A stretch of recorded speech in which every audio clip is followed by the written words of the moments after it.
China produces 7 million job-hungry graduates every year. How excited would you be to work somewhere like L'Oreal? It's beyond words.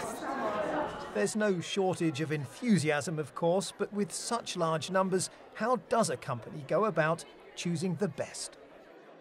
Well, the French cosmetics company L'Oreal has been doing what pretty much everyone else is doing, limiting their search to China's top-tier universities.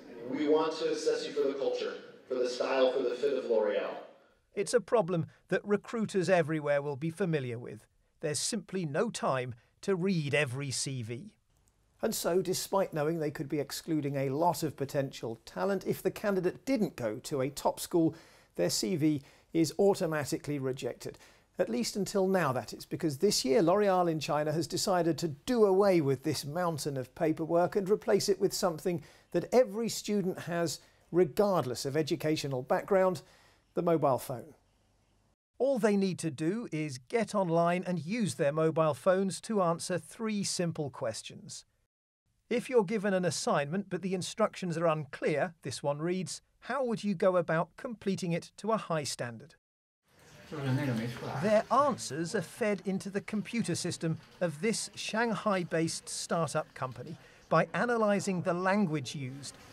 So, 1,000. The vocabulary and sentence structure, the software designers claim to be able to make accurate predictions about key personality traits. If you look at computers, they have no emotions, they have no moods. So you can program it to act like an ideal human that would judge these answers without any sort of color, any sort of bias. And that's what we've done here.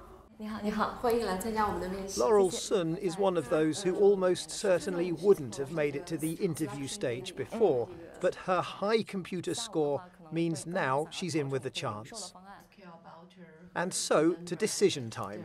This year, of the 70 new recruits, more than a third come from universities that wouldn't previously have been considered. Do you think it was a good fit? What we're really looking for in students is raw talent. You want people that are a better fit to your company culture, a better fit to the competencies that you look for. And they're not necessarily going to have those competencies just because they went to this university or worked at this company before. As for Laurel, How did you do, Laurel? Hi. You've got it? well, she made it through the interview. One life changed by a computing revolution in recruitment. John Sudworth, BBC News, Shanghai.